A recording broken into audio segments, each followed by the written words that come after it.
बेवफा recording studio Nawada.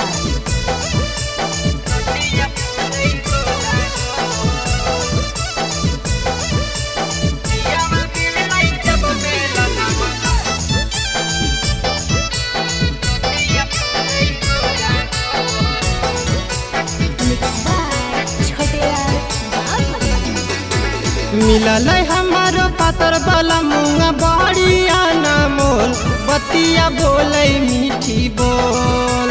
मिलल हमारो पातर वाला मुँगा बढ़िया ना मोल बतिया बोले मीठी बोल। पियावा बेलै जब बेला नामा रोटिया फूलै गोला गोल। पियावा बेलै जब बेला नामा रोटिया फूलै गोला गोल। मिलल हमारो पातर वाला मुँगा बढ़िया ना मोल बतिया बोले मीठी बोल। मिलल हमारो पातर वाला मुँगा बढ़िया ना मोल बतिया बोले मीठी बोल। पियावा बेलै जब बेला नामा रोटिया फूलै गोला गोल।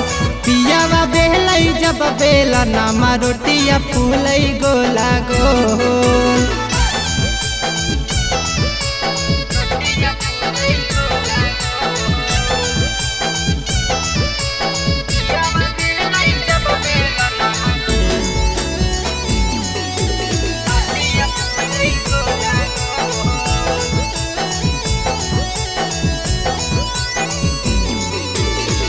बड़ी हसमुख पियावा बड़ी दिलदार हो। रखो है ख्याल हमारा करे बड़ी प्यार हो। बड़ी हसमुख पियावा बड़ी दिलदार हो। रखो है ख्याल हमारा करे बड़ी प्यार हो। पिज्जा बर्गर चाउमीन चाट खिलावे अंडा रोल बतिया बोले मीठी बोल। पिज्जा बर्गर चाउमीन चाट खिलावे अंडा रोल बतिया बोले मीठी बोल। पियावा बेलै जब बेला नामा रोटिया फूलै गोला गोल। पियावा बेलै जब बेला नामा रोटिया फूलै गोला गोल।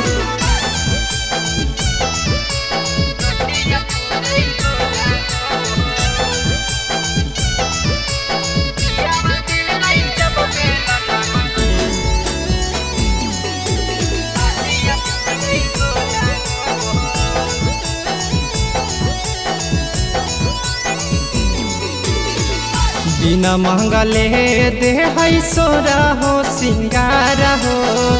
रंग बिरंग सड़िया किन डिजाइनदार हो। बिना महंगले दे है सोरा हो सिंगार हो। रंग बिरंग सड़िया किन डिजाइनदार हो। बिकी विशाल न ले है उधारी ले है उतमोल बतिया बोले मीठी बोल। छोटे लाल बाबू न ले है उधारी ले है उतमोल बतिया बोले मीठी बोल। पियावा बेलै जब बेला नामा रोटिया फूलै गोला गोल। पियावा बेलै जब बेला नामा रोटिया फूलै गोला गोल।